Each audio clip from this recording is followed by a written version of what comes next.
You thought love was supposed to feel like freedom. So why does yours feels like a cage? By the end of this video, you will know exactly how to recognize the invisible mechanisms someone uses to take over your mind, your decisions, and your life. And you will understand why it was never your fault.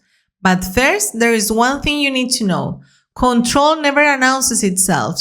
It whispers. Most people who are being controlled do not know it was happening. That is not a coincidence. That is the design. Whoever is doing this to you, a partner, a parent, a boss, a friend, they are not sitting in a dark room plotting against you. They are operating on instinct, on patterns they learned long before they ever met you. They know how to do this. And you, without realizing it, have been absorbing those patterns as if they were normal, as if they were love, as if they were loyalty. But something in you started to feel wrong, a tension you cannot name, a weight you carry even on good days. That feeling is not anxiety. That feeling is your instinct telling you to the truth before your mind is ready to hear it. Here's the first sign, and it is the one that almost everyone misses because it feels like care. They make you feel responsible for their emotional state. Every time they are upset, somehow it circles back to something you did, something you said, or something you failed to do. They never say, I am angry. They say, you made me feel this way. And slowly, without noticing, you start organizing your entire life around not triggering that reaction. You stop saying certain things. You stop seeing certain people. You shrink. And the most devastating part, you call that love. The emotion underneath this is not just sadness. It is shame. Deep, corrosive shame. The belief that you are fundamentally too much or never enough, and that your job is to make yourself smaller so someone else can feel bigger. That is the emotional wound being carved into you. And once you see it, you cannot unsee it. Now, here's where it gets complicated, and pay attention if it is your case. Because control doesn't always look like anger. Sometimes it looks like devotion. Someone who calls you 10 times a day is not always in love of you. Sometimes they are tracking you. Someone who insists on knowing your every plan is not always caring. Sometimes they are mapping your independence so they can slowly eliminate it. The warmth is real. The possessiveness underneath it is also real. Both things exist at the same time, and that is exactly what makes this so hard to live. The second sign, they rewrite your reality. You remember a conversation one way. They tell you it happened differently. You felt hurt by something they did. They explain to you calmly and with great certainty that you are being too sensitive. Over time, you stop trusting your own memory. You stop trusting your own reactions. You start running every feeling through their filter before you allow yourself to feel it. This is not a misunderstanding. This is a systematic dismantling of your ability to think for yourself. So, psychologists call this gaslighting, but the word has been used so often it has started to lose its weight. So let me give it back to you in plain language. Someone is teaching you to doubt yourself so completely that you will always need them to tell you what is real. That is not a relationship. That is a hostage situation wrapped in ordinary days. And you might be asking yourself right now, but why would someone do this? What do they get from it? The answer is the part most people never want to accept, because it requires you to see someone you love in a light that feels cruel. Control is almost always fear. Fear of abandonment, fear of being seen as an unworthy, fear that if they do not hold on tight enough, you will eventually discover that you do not need them. Their grip on you is the grip of someone terrified of their own emptiness. That doesn't make what they are doing acceptable. It just means you are not dealing with a monster. You are dealing with someone whose fear is stronger than their love. And that is, in its own way, even more painful.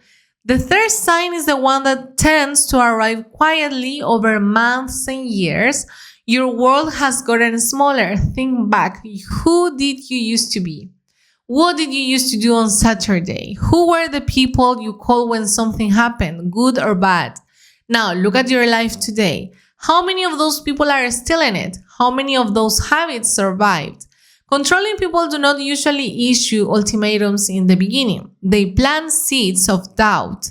They make small comments about your friends. They pout when you make plans without them. They create just enough friction around your independence that eventually independence stops feeling worth the effort. You didn't lose yourself all at once. You lost yourself in 1,000 tiny moments that each seem harmless on their own.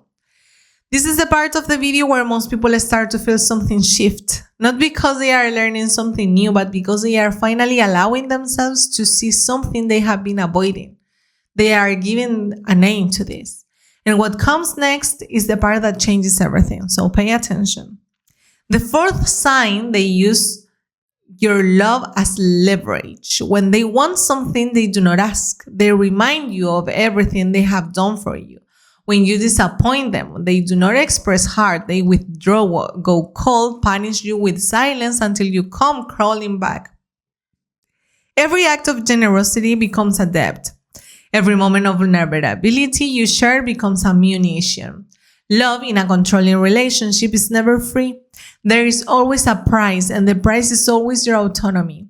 The fifth sign, and perhaps the most insidious, you have started lying to keep the peace. Small lies. I was just with a friend. I didn't spend that much. I do not really feel that way. You lie not to deceive. You lie to survive. You lie because the truth requires a conversation that will cost you 3 days of tension and 1 night of tears and a version of yourselves that ends up apologizing for having a need.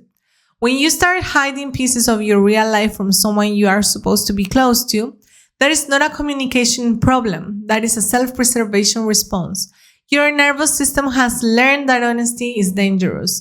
Now, here's what this all means and why it matters more than you think. These signs do not require you to leave immediately or to label anyone a villain or to make any dramatic decision today. What they require is honesty, radical, uncomfortable, quiet honesty with yourself. Because the moment you see the pattern clearly, really clearly, without excusing it or softening it, you reclaim the one thing they worked hardest to take from you, your perspective. You are not crazy. You are not too sensitive. You are not the problem. You have been in an environment specifically designed to make you believe those things. And the fact that you are still here, still questioning, still searching for clarity, that is not weakness. That is the most important form of strength there is. And here's what I promised you at the beginning of this video. The reason this feels like love, the reason you stay, the reason you sometimes still doubt yourself, it is not because you are naive. It is because real love and control can coexist in the same person, in the same moment. You are not wrong to love them. You are not foolish to trust them. You simply didn't yet have the language for what was happening to you. Now you do. So control thrives in silence and confusion.